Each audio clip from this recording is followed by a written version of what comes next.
Welcome,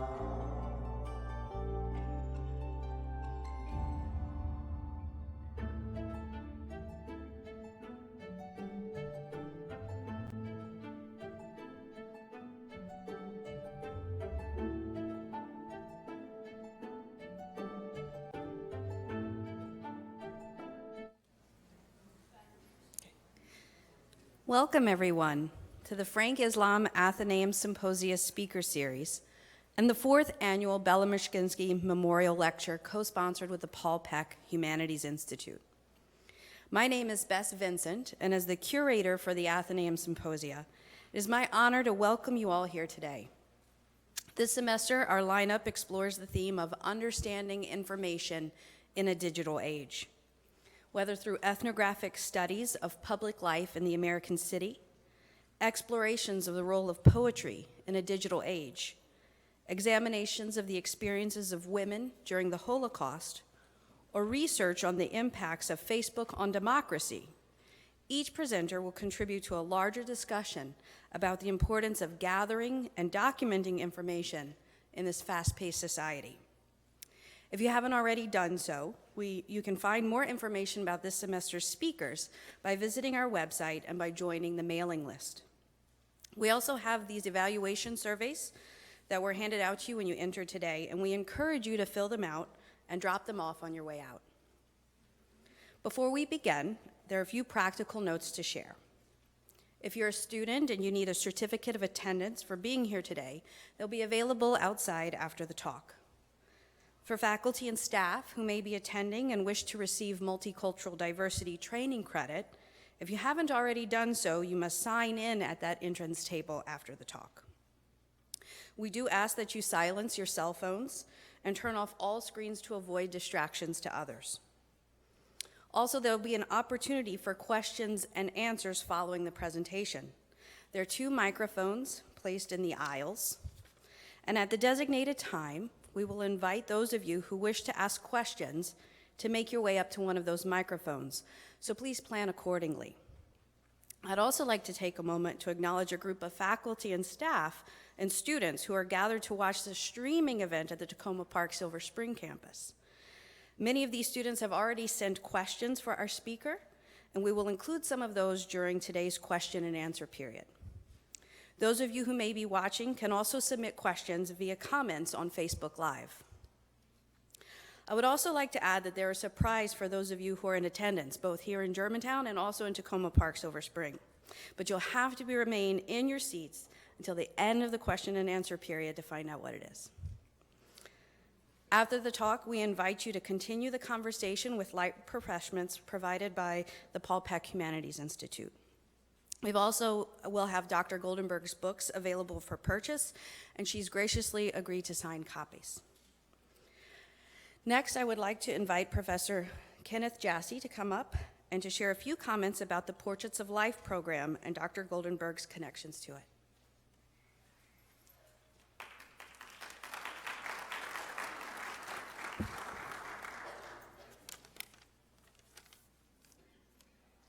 Welcome, and thank you all for coming today to the Bella Myshkinsky Memorial Lecture. I'm Professor Ken Jassy. I teach art history on the Rockville campus. Technically, I'm on sabbatical, so I'm not really supposed to be here. So if anyone asks, you haven't seen me today. We're honored today to have Dr. Myrna Goldenberg as speaker. You will hear more about her many lasting accomplishments and activities, although I wanted to briefly discuss one particular initiative of hers, which I happen to be involved with, which is central to teaching and learning about the Holocaust at Montgomery College. I'm referring to the Portraits of Life exhibit and educational program, which Dr. Goldenberg conceived of more than 15 years ago and set in motion. Myrna arranged for the MC photography faculty and their students to visit the homes of area Holocaust survivors and to photograph and interview them. The result was the documentary panels depicting more than 40 survivors and text describing some of their experiences. These portraits are quite moving and inspiring and serve to remind us that people who suffered in the Holocaust are still with us, that they're part of the community, and that we have much to learn from them concerning the past and what may come to pass. Portraits of Life was first exhibited in 2005 on the Rockville campus, and it was exhibited again at Rockville just recently, back in September. A nice bracket. In between, it has traveled to colleges and high schools, middle schools, to government buildings, art venues, community centers, synagogues, etc., and has been viewed by tens of thousands of people in Montgomery County and beyond. I have coordinated the program since 2006, and I want to keep it active for as long as possible, even when survivors are no longer able to bear witness to their experiences in person. If you have not already seen portraits, I hope you will make the effort, perhaps at Glenview Mansion next fall in 2019. You can look at the exhibition catalog on the Paul Peck Humanities Institute homepage on the MC website. And before too long, and something that I'm working on now as part of my sabbatical, you'll be able to access a digital exhibition online. That'll be fairly soon. I thank you for your patience, but let me turn things over to Professor Sara Ducey, who is the director of the Paul Peck Humanities Institute, who can tell you about the many humanities programs that she manages, including Portraits of Life, and who will also formally introduce today's speaker. Sara?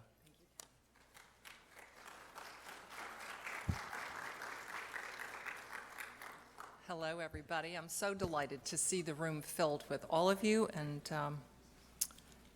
let's start with this. My name is Sara BachmanDucey, and I serve the college as college-wide chair for integrative studies and also as Paul Peck Humanities Institute director. And the director role is actually the first role that Myrna had here at the college in a leadership role. She created the Paul Peck Humanities Institute, and in fact, the spin-off and the fact that we're all in this room today is actually directly related to Myrna. So I'm going to talk to you today about her. But first, let's talk about this Bella Myszkinski Memorial Lecture. This was established 4 years ago in honor of Bella Myszkinski, who was a Holocaust survivor who, as an older adult, came here to live in our county.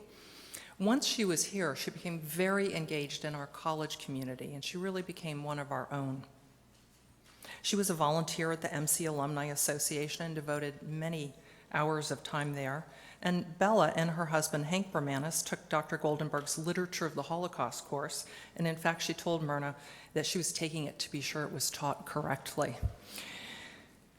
Bella also made a promise to the college to support Holocaust studies, the result of which you see in this room here today, a room filled with all of you, interested and curious souls, wanting to know more about the Holocaust and to never forget. Today is our 4th annual Bella Myszkinski Memorial Lecture, and it's our 4th in partnership with the Frank Islam Athenaeum Symposia, and we see this as a powerful collaboration that ensures that our community has the opportunity to learn more and to remember. So thank you, Bess, and thank you also to the Frank Islam Athenaeum Symposia, but thank you also to Bella for her gift, her legacy support of this program. I want to say thank you to the audience. Sometimes we don't thank our audience, but in fact, we don't exist without you. It's wonderful that you're here with us today, and I want to thank you for your gift to us of your time. We know that you have decisions every day to make about what opportunities you'll explore and what pragmatic affairs must be attended to. but I think you've made a wise choice. I think there's much here for you today. So who is our speaker today? Our speaker is Dr. Myrna Goldenberg. And she is a Holocaust scholar, and she is one of Montgomery College's treasures. Dr. Myrna Goldenberg was the founding director of the Paul Peck Humanities Institute, and she is professor emerita from the college. Her research explores Holocaust and genocide studies, gender in the Holocaust, and American Jewish women's literature and history. Because she's back home here today at Montgomery College, I'd like to talk about the work she's done with and for us. While she was here, she established a set of programs and events that support faculty, staff, students, and the wider community. I'll mention some of her handiwork just to impress you. You'll see she's left a legacy. These programs and events live on. A little aside note for students, it is often that a person has at their place of employment some really great work, and when they leave, that work sort of falls away. I need you to know that the work, the programs and events that Myrna created still go on today, most of them on an annualized basis, courses, programs, and it is really a testament to her legacy, and I just want to say thank you so much to Myrna for that work. Look, I'll go fast, not too fast, through this list. Myrna established the annual Holocaust commemoration, which has been offered every year, save one, since 1998.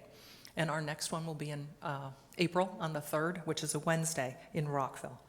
She created and taught the Literature of the Holocaust course, and actually that's where she met Bella, our namesake for today's program. That course will be offered this spring semester on Tuesday evenings starting at 6:30 with Dr. Pamela Rachel Wilson in charge, and she does a glorious job with that course. Myrna imagined and then established the Smithsonian Faculty Fellowship Program, a program that has actually driven somewhere around 30,000 visits by MC students and their family and friends to the Smithsonian. I don't think you could understate the importance of that program, both to our students, to our community, but also to the Smithsonian. She created the Paul Peck Humanities Institute internship program, which sends students to the Library of Congress, Smithsonian, and U.S. Holocaust Memorial Museum. That program is for honors students with a 3.4 GPA and higher, and it has been really a game changer, with some of the students completing PhDs later in their careers as a basis from that scholarship work, the scholarly work they did within libraries and museums. Myrna conceived of the idea of the Portraits of Life, Holocaust Survivors of Montgomery County, which is the program that Dr. Ken Jassy was just mentioning to you. Oh yeah, and she established the Women's Studies program, which is now called the Women and Gender Studies program. She also established a Women's Studies reading room that is still in place and serving students and faculty and staff in the campus commons at Rockville campus. She was one of the creators of the Center for Teaching and Learning, which is now called ELITE. For those of you who've been with the college long enough, you either know one or the other names, but to understand that transformation, that CTL became ELITE, is important. She is responsible for establishing the endowment that supports the Paul Peck Humanities Institute, and it is that endowment that has allowed us to continue this very important and urgent work around Holocaust education and supporting the humanities. We recently, in the month of October, had Humanities Days at Montgomery College with nearly 2,000 faculty, staff, and community members participating across all 3 campuses. Myrna saw how hunger negatively impacted students. When one of her students passed out during a class, Myrna found out that student hadn't eaten in days. So she started the food pantry at the Rockville campus, which has been serving students ever since. This exemplifies Myrna's work. If you see need, meet it. She worked with the College Foundation to help create this very lecture series, the Bella Mishkinsky Memorial Lectures. And the reason you're here today is because she's a leading scholar studying women in the Holocaust and is the editor of a recent collection of essays on the subject that is called Before All Memory is Lost, Women's Voices from the Holocaust. Her other publications are listed for you in the program that you have. What I'd like to do now is to say that Myrna has spent her career reading, listening, gathering women's stories from the Holocaust. These stories vary from the ways of those written by men. Women suffered both as women and as Jews. Dr. Goldenberg? Thank you. I'm overwhelmed.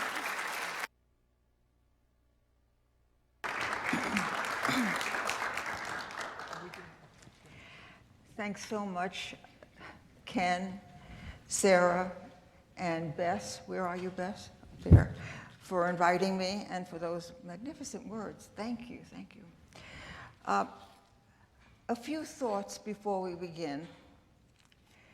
As we remember the hatred and the violence of the past couple of weeks and the incomparable evil of the Holocaust, let's also recall our commitment to one another as our neighbors' keepers.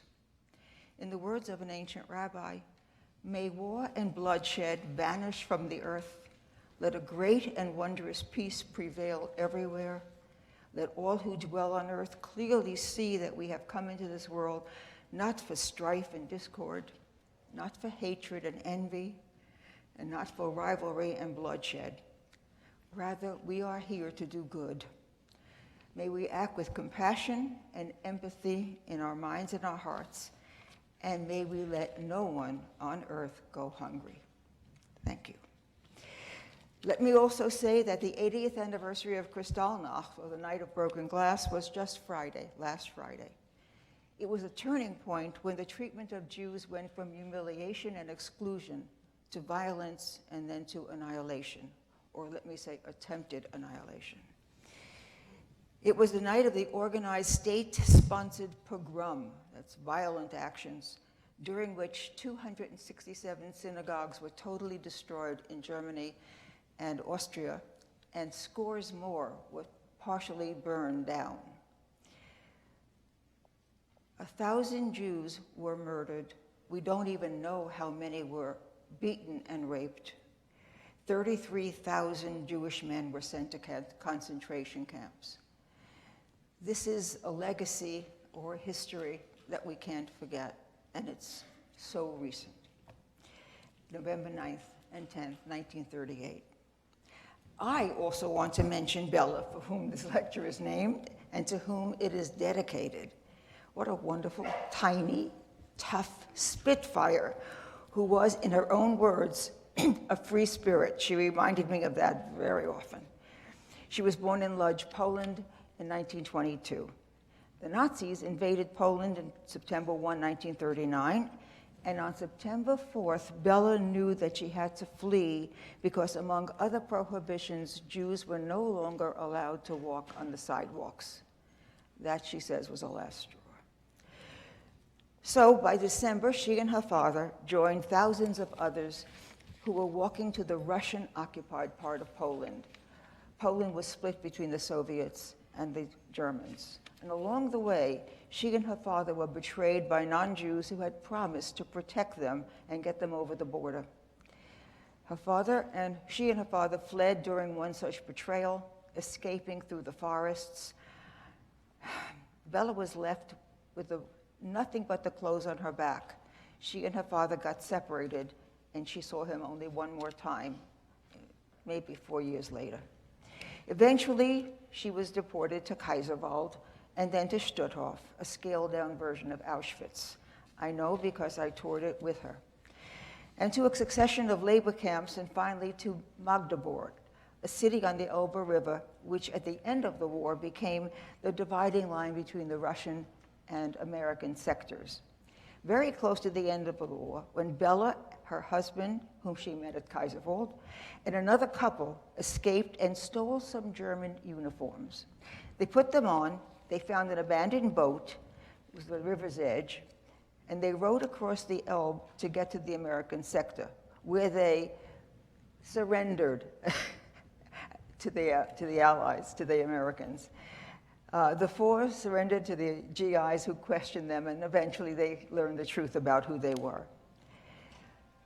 The GIs took them to one of the nearby abandoned German houses. As the Allies came, the Germans left. And they did abandon their houses. And they brought them tons of food. Bella did not let anybody sit down to eat. She asked the soldiers to find proper table linens, preferably white, and tableware. And they did. You see, Bella had promised herself that she would not act like the animal and vermin that the Nazis said she was. She had promised herself that she would act with pride and dignity once she was free. And so Bella and the others ate their first meal in freedom like the dignified and worthy persons they were. That was my Bella. Now, I'll tell you about the talk that I'm expected to deliver, okay? Voices from the Holocaust. I don't have a copy of the book in front of me, but if you see it's okay. It's just, Before All Memory is Lost, Women's Voices from the Holocaust. I'll put it over here until I can give it back to you. That subtitle is very much used in many books about women in the Holocaust. But Voices from the Holocaust usually suggest that both men and women will be the subject of that book. And until a couple of decades ago, the word voices represented everything by men and nothing by women. You can imagine how I felt about that. Okay. People expected that this would tell everything, that the men's experiences were representative of all experiences. They didn't represent all experiences. In fact, the GIs were stunned when they found women among the camp prisoners at the liberations. They did not expect that at all. The saga, and it was a saga because I lived through it and I can tell you, the saga of including the stories of women in the Holocaust in their history and literature is not a pretty one. That stage in Holocaust scholarship was fraught with accusations and insults.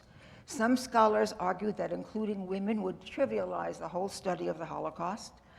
Other scholars thought that a focus on women would diminish the focus on anti-Semitism, and so on. All kinds of accusations. For the record, and I say this at every presentation I give, I know of no scholar, feminist or otherwise, who privileges gender over anti-Semitism. The Nazis planned to annihilate all Jews, men, women, and children. But because men and women are different biologically, and were, especially during that era, raised to fulfill different roles in society, their experiences differed, and I'll tell you a little about that. Women faced what we call double jeopardy. They were targeted as Jews and horribly mistreated as women. There was little consistency in the final solution, except in one goal, to kill all Jews sooner or later. In 1943, Himmler warned against letting women and children live, excuse me, because he claimed that women were the progenitors of the so-called race. There's only one race, the human race, but the Nazis managed to divide us up. And children had the potential to avenge the death of their parents. So what does that imply? As women, they were vehicles for the perpetuation of Jews, that's true. And as Jews, they were the potential contaminants of the pure Aryan race. A myth, you have to understand, a horrible myth for 12 years.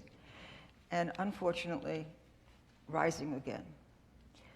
Himmler said so in a 1943 speech to his SS generals. Jews, he said, had to be annihilated one way or another. Like men, they could be worked or starved to death. In that sense, both men and women were commodities, simple commodities. What strikes me each time I read a memoir is that both women and men experienced different horrors in the same hell, and that hell was the Nazi universe, as it was called.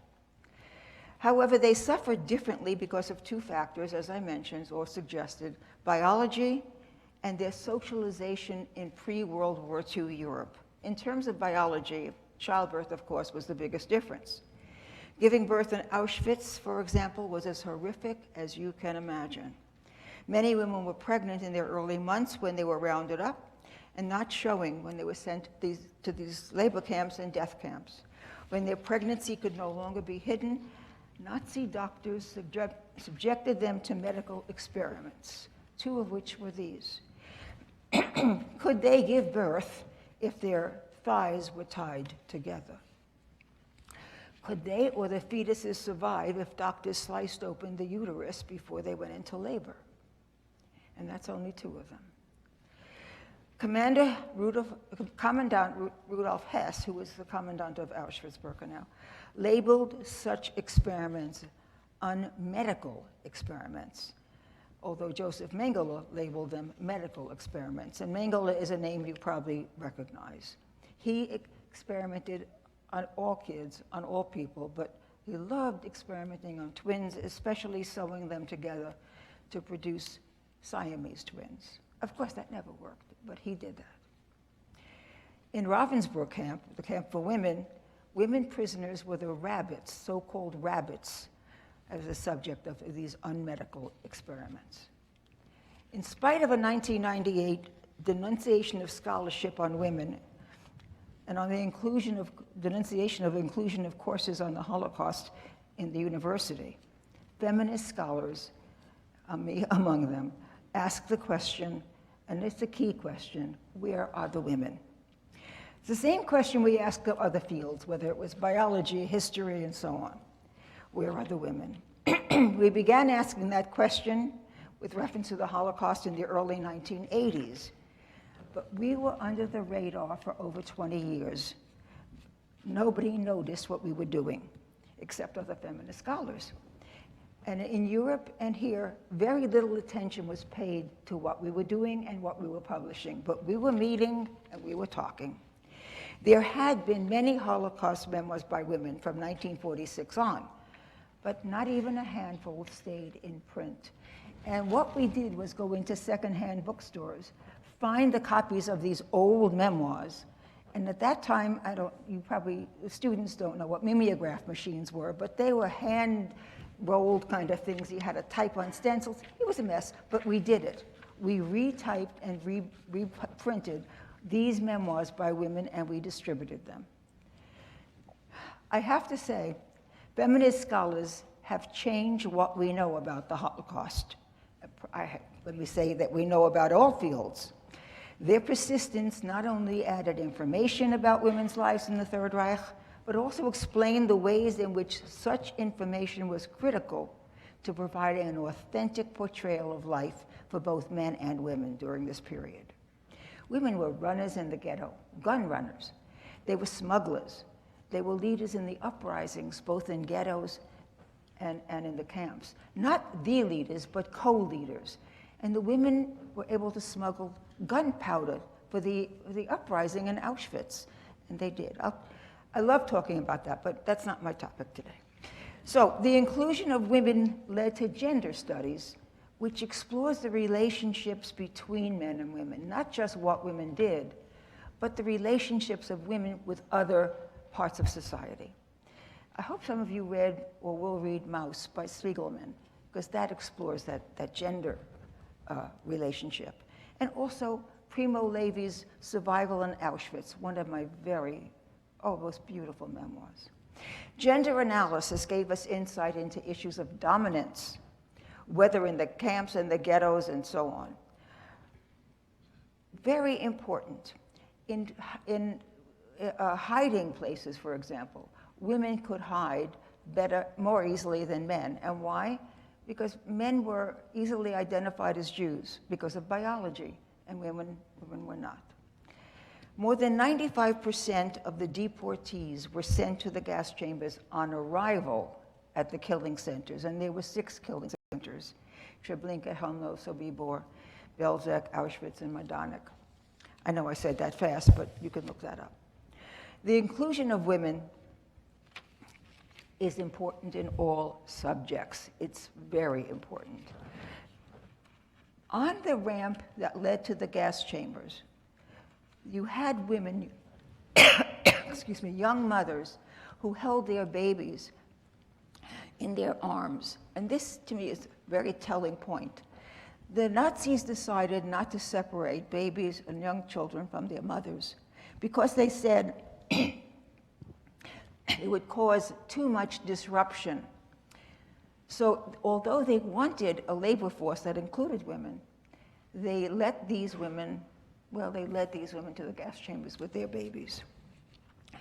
They decided it was easier to do that than to stop, some kind of problem when they separated mothers. I'm now getting a little ahead of myself. Sorry, I have to take a drink.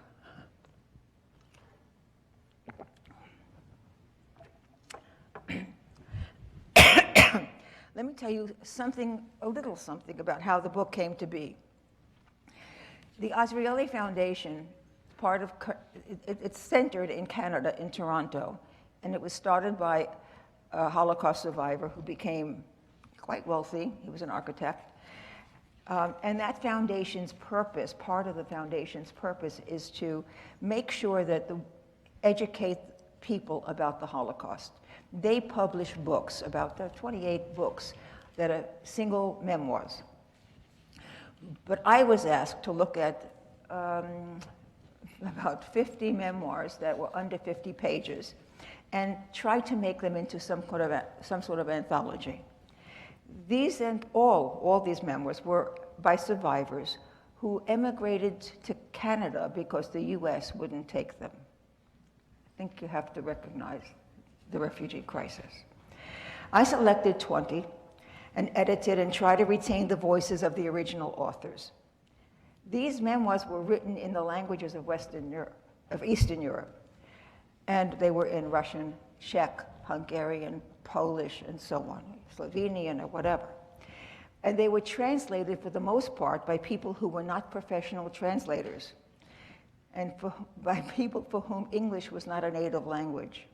So my challenge was to untranslate and try to get the voice of the original author. Sometimes they sounded like my grandmother who came from Russia, but yet I wanted to give them the dignity of good prose and extend and make sure I could portray how they felt and what it meant for them to talk about this experience, because it brings tears not only to read, but also to speak. The short memoir provide details of women's lives in this era from 4 perspectives. I divided them up. Those who passed, and the past, to pass meant that you left your town where you wouldn't be recognized, and you could go someplace else and try to live as a non-Jew. If you spoke with a Polish accent, you couldn't do that. You had to speak with a proper, whatever the accent would be, in wherever you went. You had to go from place to place so you wouldn't be recognized. It wasn't easy. They were terrorized all day long, every day. Where to sleep, how to dress, because they had no place to be. They were always on the run. Men didn't have a chance to pass, because if a guard said, "Drop your pants," that was the end. Circumcision betrayed the men. But women did have a chance to pass if they spoke the native language of the country they were in perfectly, and if they were blonde and blue-eyed. That helped. Then the second group were the women who were hidden, and that had its own problems, because you had to pay for being hidden. Very few people were hidden altruistically. You had to pay with money, which means you had to have money to go into hiding, and you had to pay with sex if you were a single woman. That was common, and there was nothing that you could do. You wanted to survive. And then there were the women who were deported to camps, and probably that's the most familiar of all the survivors that you know about. And then there were the women who were caught up in the USSR when Hitler invaded. He broke a pact with Stalin called the Ribbentrop-Molotov Pact, and he invaded Russia on June 22nd, 1941, and it stunned Stalin. Some of you know the name, some of you remember the face. Students who are history majors, you have to go to the books. Stalin was a terror. But Stalin was almost catatonic when his friend Hitler betrayed him and invaded. In fact, he ran to his dacha in the country, and his generals had to pull him out so that they could start fighting back. But that's an aside. I focused this talk on the experiences of women in the camps and touch on the women in the Gulag, which really was new to me. We heard very little about it. Women prisoners in Auschwitz and other camps were given the same assignments and punishments as men were given. Women were tortured, waterboarded, given injections into sensitive parts of their bodies, beaten, always beaten, and had their nails extracted, for example. Those are examples of the punishments. In all the camps, the living conditions were appalling, and the same, if not worse, for women as for men. And the head of the Auschwitz camp had some very clear words about women's living conditions, which I'll get to. In Birkenau, women prisoners were supervised by female guards. They were hired and trained by SS personnel and by SS men, who very often were bored and wanted entertainment, and so they baited the women prisoners with dogs trained to attack. According to the commandant, Hess, the women guards, and I'm quoting, almost without exception, had very, very low morals. And he said they excelled in unspeakable cruelty. This was the level of the guards, especially the women guards, in the camps. Women guards did not supervise men. Women guards were only hired to supervise women prisoners. And there were no SS women, even though people say SS women. There were none. SS was a male affair. It was a male project.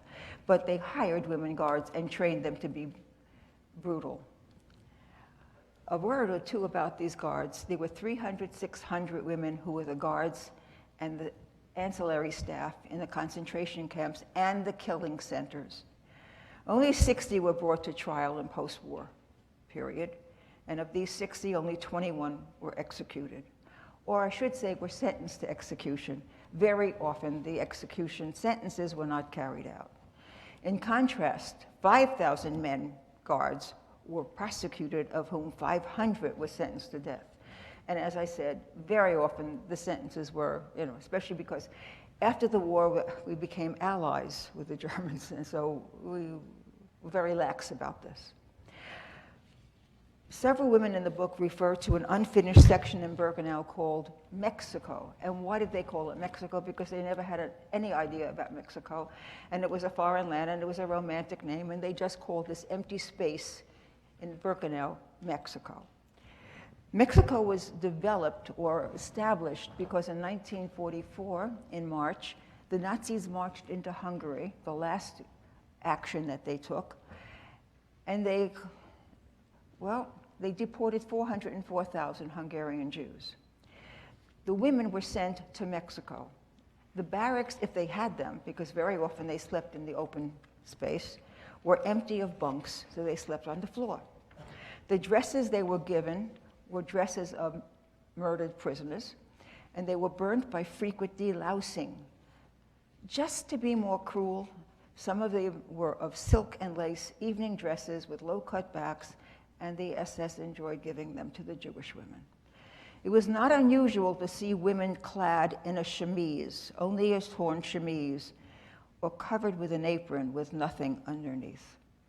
In fact, trial records indicate that 50,000 Hungarian Jewish women in Mexico deliberately received no clothing at all for 2 months, even though the storehouses were bursting with clothes from murdered victims.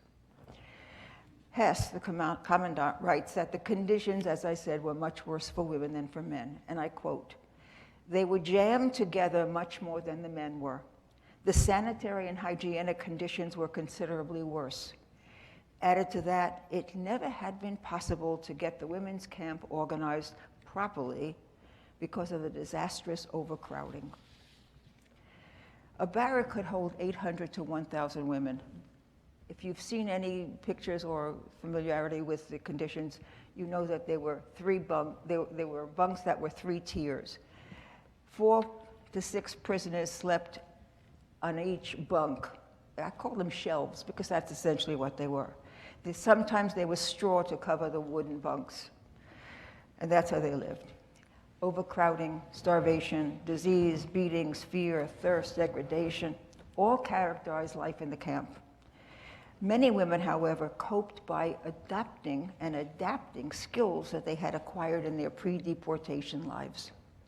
They created what we call surrogate families, adopting one another to offer consolation, assistance, or even a slice of bread to share to a surrogate daughter, a surrogate mother. I mean, these people, were bereft, okay? Before 1939, most European women, Jew and non-Jew, had been part of women's groups in the synagogues and churches, groups in neighborhoods, women's knitting and sewing circles, and certainly the charity organizations. In the isolation that followed deportation, they tended to recreate the family groups, excuse me, many of which made the difference between life and death. If you're left abandoned and no one is there to give you any kind of attention, any kind of warmth, anything at all, you become a lost soul. Lost souls died quickly in the camps. So what they did was very important. This bonding was very, very important. In the camps, they bonded as they had in pre-World War II days. Now, that doesn't mean that every woman in every camp bonded with another woman. But if you interview some survivors, some women survivors, and you ask, they will tell you, oh, I couldn't have made it without whatever. And their closest friends from the camps who survived remained their closest friends all through their lives. Women in camp traded recipes, usually related to the Jewish holidays and to the Sabbath. And in doing so, it's ironic, they taught one another how to prepare these elaborate and intricate dishes that they said recalled from memory, even though most of them later admitted that they had never cooked as well in the kitchen as they had with their mouths. Well, it was the women who were 16 to 40, and usually it was a multi-generation family, so the older women did the cooking. They didn't.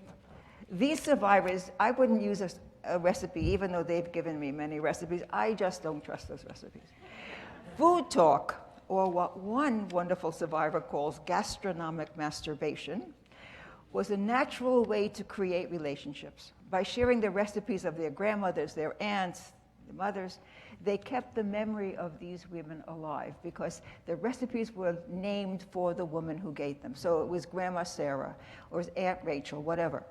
Even now, community cookbooks use the name of the woman who started the recipe.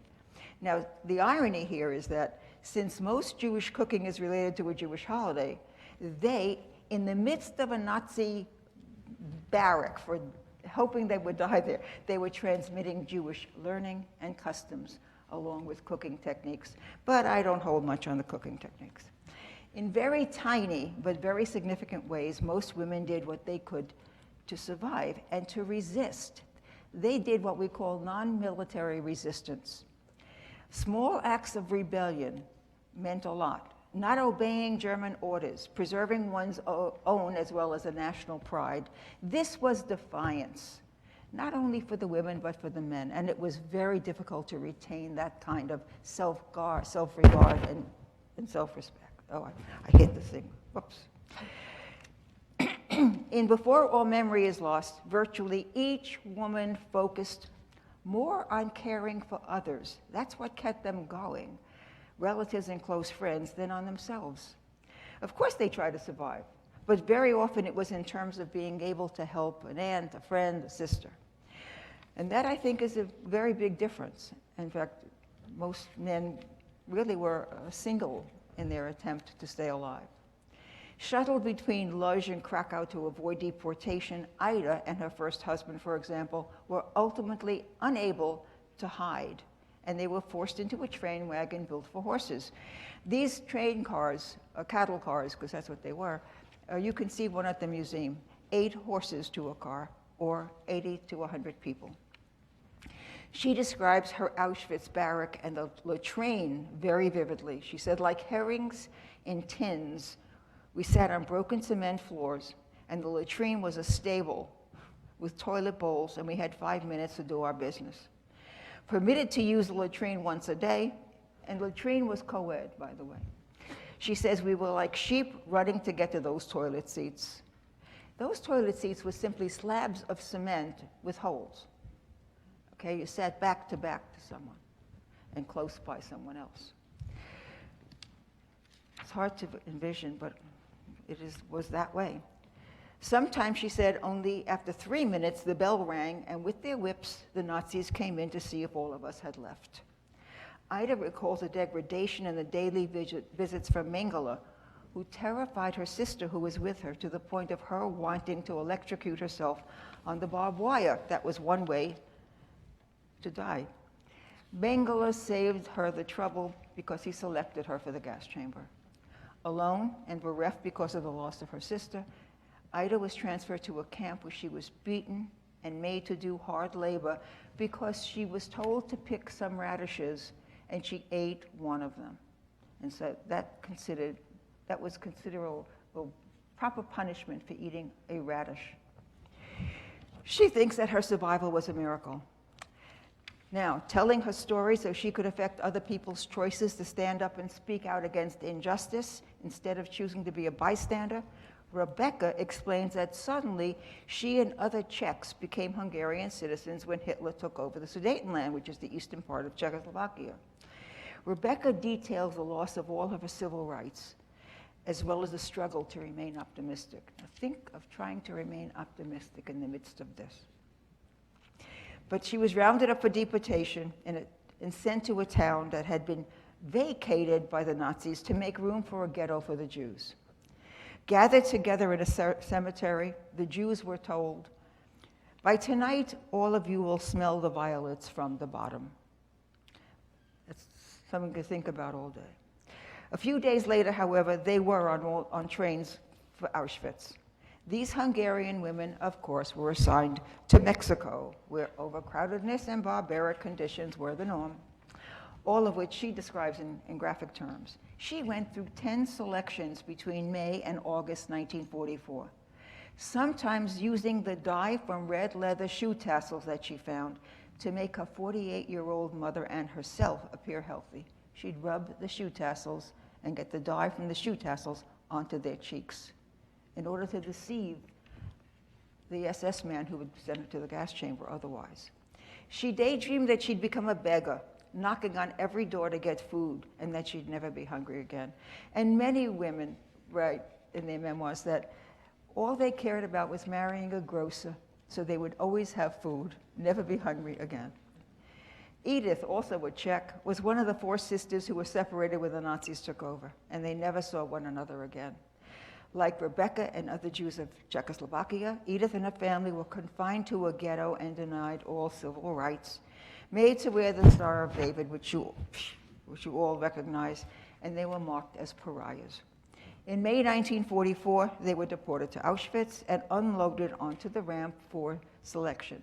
Now, the ramp is simply, they got off the trains, and they went, it's a broad swath of land, and it was called a ramp, but it was not inclined, it was just round. And they had to pass inspection by one of the camp doctors to see if they were healthy enough or viable for forced labor. If you were under 15 or over 40, 45, you were sent to the gas chambers because your labor commodification wasn't good enough, okay? So when she was on that ramp, which was just not a real ramp, a prisoner worker whispered to her to give her daughter to a grandmother, and not suspecting the outcome, she gave her daughter to her neighbor's mother. The outcome, of course, was the gas chamber. The neighbor's mother and the baby girl were sent to the gas chambers. After 6 months in Birkenau, Edith was sent to Ravensbrück, which was a women's camp in north of Germany. I'm sorry, I'm kidding. Okay. Where the processing of the camp included body searches, degrading body searches. And women talk about, in many memoirs, about being made to lay on a table for a body search. 3 weeks later, she was transported to a munitions factory in Bendorf, 500 meters below ground, through a tunnel that took 1 hour to cross. The workers there were not allowed to speak. They worked alongside Germans who were unfit for military duty. A few months later, she was evacuated again, this time because the Allies were close by.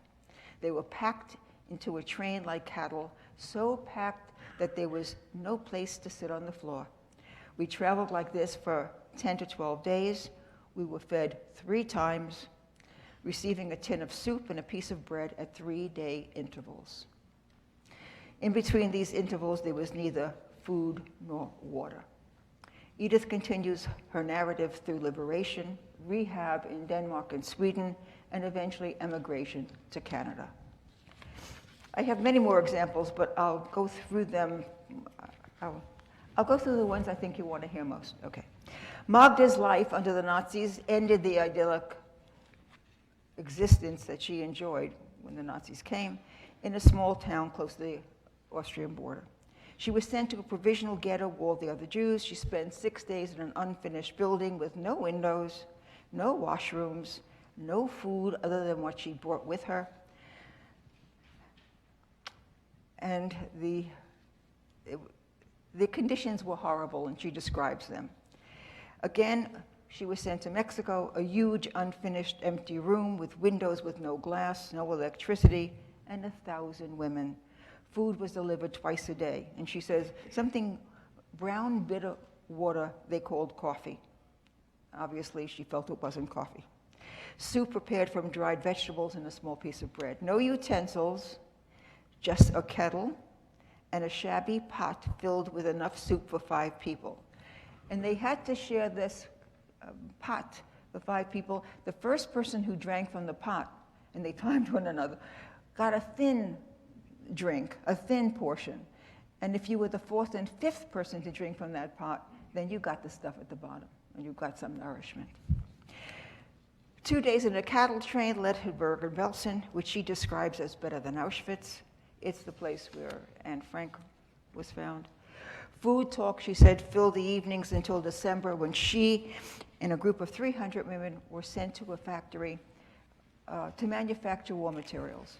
There she was appointed a block leader, so she had some status, which meant that she was exempt from factory labor and also received an additional half portion of food. Another Auschwitz survivor, Suzanne, recounts her fear of Hungary's Arrow Cross. Arrow Cross was the Hungarian Nazi group. They terrorized the city and all the Jewish residents. She describes the ghetto as an abysmal descent into hell on earth, a place where Satan, dressed in some German uniform, was the omnipotent ruler. And my throat here. And the Hungarian gendarmes, that's what they were called, they were demons, rooster feather. Their helmets had feathers on them, kind of funny looking, but okay. Served the Nazi soldiers only too willingly as lackeys with bayonets. When deportation was imminent, her mother and aunt baked money into dozens of cookies, and they put them in their suitcases and in their whatever they were carrying, and they thought that would increase their chances of survival. On the way to Auschwitz, however, as the Nazis demanded money from the deportees and searched them in their baggage, her mother threw all the cookies out the narrow openings of the window in the cattle car onto the Czech landscape rather than give it to the Germans. Suzanne calls this her mother's act of defiance, an act of non-military resistance. Days later, they reached Auschwitz, where her grandmother was selected to die. She was numbed by the experience, unsure of whether she even existed, and then she said she became angry at her mother, because her mother degraded herself by searching garbage heaps for, quote, bits of raw potato skins or a head of rotten cabbage that she pilfered to give to Suzanne for nourishment. She describes her mother's ingenuity to find food to sneak to her, and her sister, who was in a different part of Birkenau, and she had to find a way to get to that different part, and she did. From the testimonies of women in the section about the USSR, we can only conclude that the Holocaust there was less complicated than it was in other parts of Europe, but it was every bit as horrific and devastating. Chaos notwithstanding, pogroms were a common feature of the first days and months of the Nazi invasion. Jews were rounded up and thrown into burning synagogues.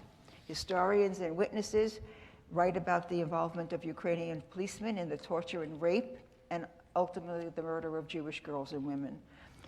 Once a woman was raped, she was set for murder, to be killed, because she wouldn't be a witness against the soldier who raped her. This was the period, 14 months long, of mass shootings by special squads called Einsatzgruppen squads.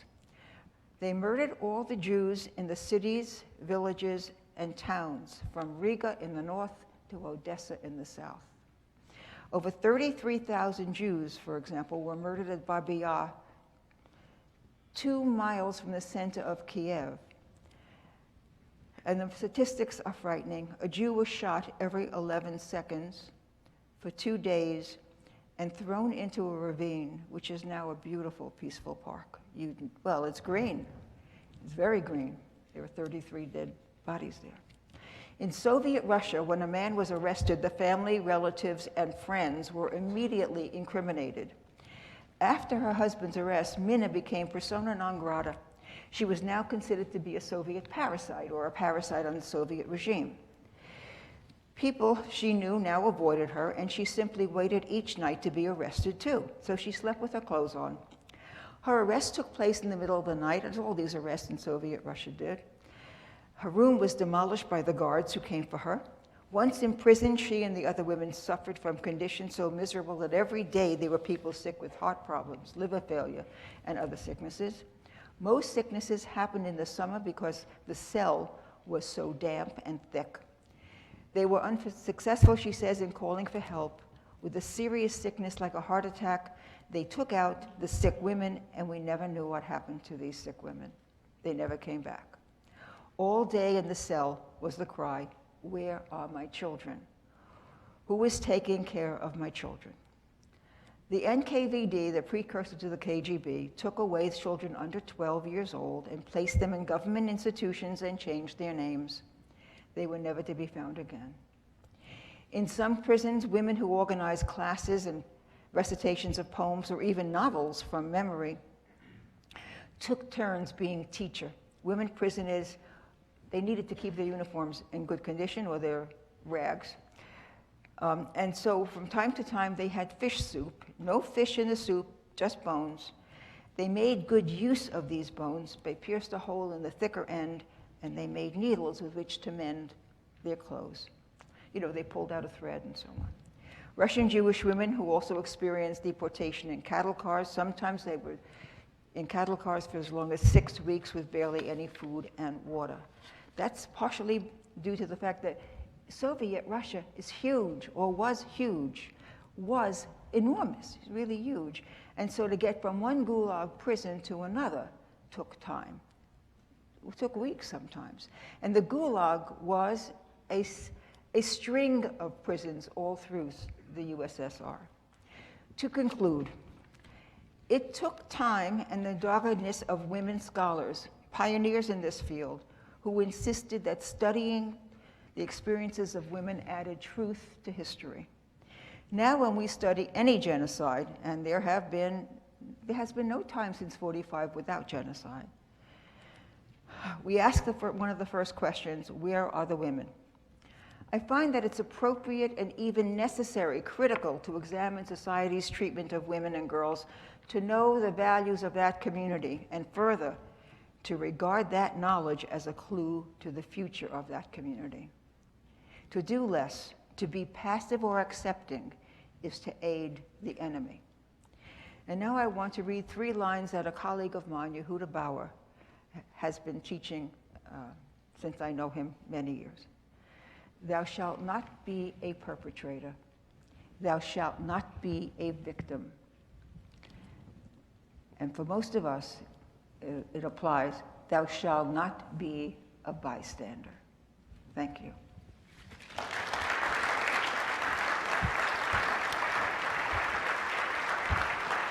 Thank you.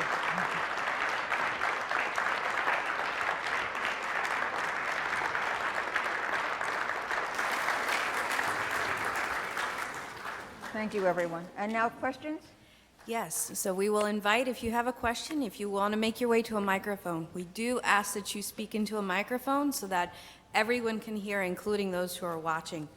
And while we allow some time for folks to move, I will ask a question that some of our folks from Tacoma Park sent ahead of time. Yeah, for the Q&A, I like to be close to you. Well, I'd like it even better, you know, for the presentation too, but this doesn't move. Okay. I move, it doesn't. Go on. So several of the students had questions about survivors, and there's a theme that reads here, so I'll read 3 questions. They're all tied together. So did Holocaust survivors experience horror attacks, nightmares, or flashbacks after the war? How could survivors live a normal life after this? And what happened to all the homeless people after the war? Where did they go and who helped them? Okay. One of my survivor friends tells me that when she closes her eyes, she sees a movie of her years in camp under her eyelids. So it never leaves you, it never. But don't make the mistake that the survivors you see who are out in the community, helping, doing things, talking to students, docents in the museums and so on, represent all survivors. Many survivors can't, what we call, make it, okay? And they have a very hard time in a society that they don't feel they could trust. So it's difficult for them. We have to extend help to them. And there are groups in our county, for example, this is what I know best because of Portraits of Life, that help them, that when we give, they have Hanukkah parties. They bring the survivors to the parties. You know, my husband and I have driven survivors to various functions. They need the help. A lot of survivors do it all on their own. There's no problem. But they too never forget. You can't forget. Now, all those homeless refugees after World War II, well, they had a terrible life at the beginning. They had no place to go, and nobody wanted them. Eventually, the Americans and the Brits set up DP camps, displaced persons camps. Some of these were right in the concentration camps, and they just, quote, converted them. It was disgusting, and President Truman asked one of his staff to go check it out, see what was going on with all these stateless people, and they were stateless, understand.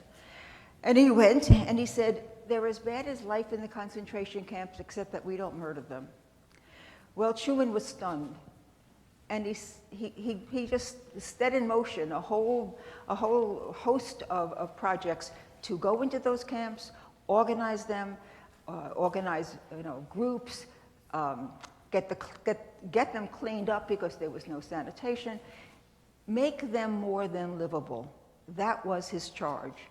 And there was a life that was flourishing in those camps. That was the 47 to 49. More babies were born to Jews than at any time in the history of Jewish life. They had to rebuild. They had to start again. And there were many, many marriages, some of which lasted and some of which didn't, because very often, as I know one of my survivor friends said, her mother picked out a guy for her and said, you have no one, she has no one, get married. And they did, and they stayed together for about 45 years. So it was chaotic. There were several different attempts for refugees. No country, we didn't open our borders. We did not. Maybe 20,000 refugees came in. We're talking about 150,000 refugees in DP camps. Some say as high as 200,000. We didn't let them in. Canada didn't let. It took years and changes of personnel. When the Prime Minister Mackenzie King died or retired, he retired, then Canada opened up the borders, but before that, not. And we had a lot of anti-Semitism in 1945 to 49. People were afraid that these refugees would come in unwashed, they don't know the language, et cetera, foreigners, and they would take jobs. And don't forget, the GIs were coming home, so jobs were going to be scarce. Nothing justifies our refugee policy. I better not say another word, okay, about that. But they were stateless, and about 200,000 did go to Palestine at that time, but it was hell to do that. They were not allowed in. That's another whole story. Okay. Any more? I mean, you must have questions. I love questions. Yes. Hello? Okay. So to kind of expand on that point you were making, I'm curious what your perspective is of the people, specifically the women, escaping from one hell only to go to another. There, of course, were variances, but I'm curious what you would say about that. Well, your chances of survival in Auschwitz were pretty nil. But if you were, it's a funny way to say it, but if you were fortunate enough to be in a labor camp or in a factory and have an inside job, you had a chance of survival. If you were given an outside job and you're wearing these rags that they gave you, and it's November, December, January, and it is Europe where what if you came from Greece, where many Jews were deported, from where many Jews, and you get stuck in a northern European camp? Just think of a winter for those people. They couldn't make it, and they had many, many deaths, starvation, cold. For one of I'm not going to answer the question directly, just give me a second. One of the diversions that the SS had was to take the prisoners, take them outside, hose them down, and watch them freeze to death. This was not unusual. We're talking about sadism. We're talking about what we said was unimaginable. Well, imagine it. Imagine it. There were many acts of goodness along the way, but there were many, many, many more at that time in that place, acts of brutality and cruelty. Now, they went from one place to another hoping to get a better job, okay? And they had no choice. You didn't volunteer necessarily. Well, if you were in a bad job and somebody said, an SS said, we need 200 electricians. If you had any brains at all, you would raise your hand, even if you were a violin player, which happened to Bella's husband, by the way. He was a violinist, and someone said, we need 200 electricians. He figured maybe he'll learn from the guy next to him, but he was not. They're not going to enjoy it. The Nazis are not going to save violinists. They're not good laborers. So he became an electrician. And actually, when he came to America, he went into electrical engineering. So, but Hank was just as special as Bella was. What a couple. It was random. We have a situation where deportations meant 90 to 95% death, for sure. You didn't know whether a guard would decide to shoot you. It was truly luck. You needed 5% will to live. You needed a determination to live. You couldn't give up on life. But once you had the determination, the rest was luck. To pick a potato, even rotten, off a heap and not get caught was luck. Okay, to get that inside job was luck. To be deported in June and not in December was luck. So I don't know if I answered you, but that's simply what I can say. Hi. Hi, thank you. I have a question about hate speech. I know that in a lot of European countries and other countries that have experienced genocide, there are limits to speech. Some places it's illegal to deny the Holocaust, something like that. What would you say to somebody who could, I don't know, make policy about social media here? It seems that in places that have seen the horrors that are caused often by hate speech, ravaging a whole continent, that people adhere, that people try to control it more than we do here. This is a public setting, county supported. You must know from what I said how I feel about hate speech. I think you can infer it. I'm going to put in a plug for the Holocaust Museum downtown. There is a new exhibition there. It is really brand new, called Americans and the Holocaust. And when I went through it, I'm a docent down there. So when I went through it, I was appalled. I was appalled at the history of our country in the 1930s. there were late 20s and 30s. America first and nationalism was the cry of Lindbergh and people like him.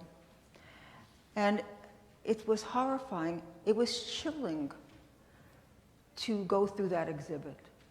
And I would suggest, and hate speech was part of that, American hate speech was part of that exhibit. Father Coughlin on the radio and so on. It is such an eye-opener and such pain to recognize what Americans did and how we let it happen. Must not be a bystander. You can't, when people use hate speech, you have to say no. Yes, in many European countries, you cannot use SS language, okay? It's prohibited. Well, ha ha. In southern Germany, every April 20th, Hitler's birthday, there are celebrations. And one of our friends went over to a policeman and said, you know, this is illegal. You're not allowed to wear SS uniforms. You're not allowed. He turned his back on her.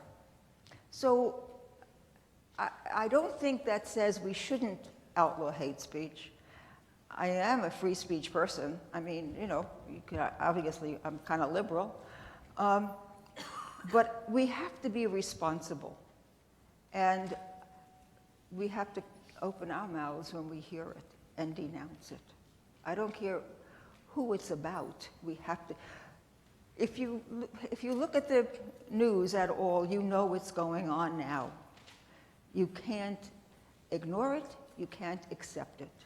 And it's tough to get up and say, I don't think you ought to say that. That's not fair and it's not accurate. It's very hard to do that, but you'll feel better for it.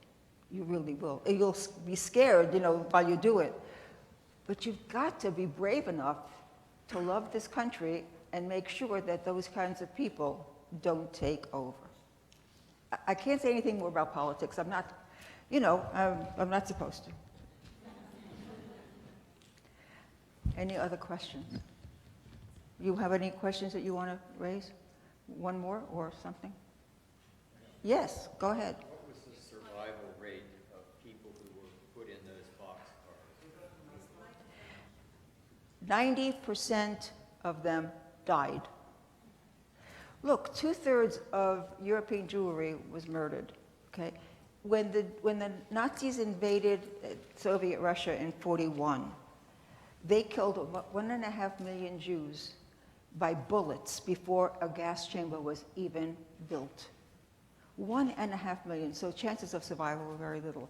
Now, after the chaos of liberation, we don't know how many survivors there were.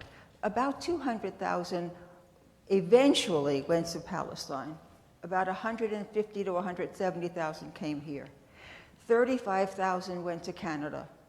And I don't know the number. Many went to South America. You know, you went wherever they would take you, but you didn't have a chance to survive if you didn't have a chance to survive. 95% of all Polish Jews were murdered, or 90%, 95% of all Dutch Jews were murdered. So I don't know the odds, but they weren't good. They weren't.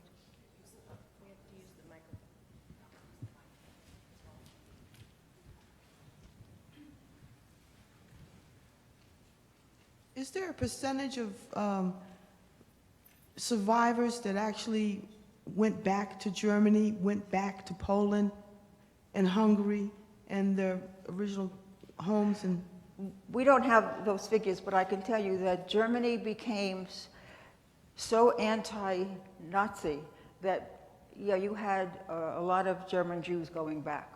A lot. I mean, now what? You have 5,000 there? But it was safer to be there than to be in other countries in Europe because of the laws, especially if you were in Berlin or the surroundings, northern Germany.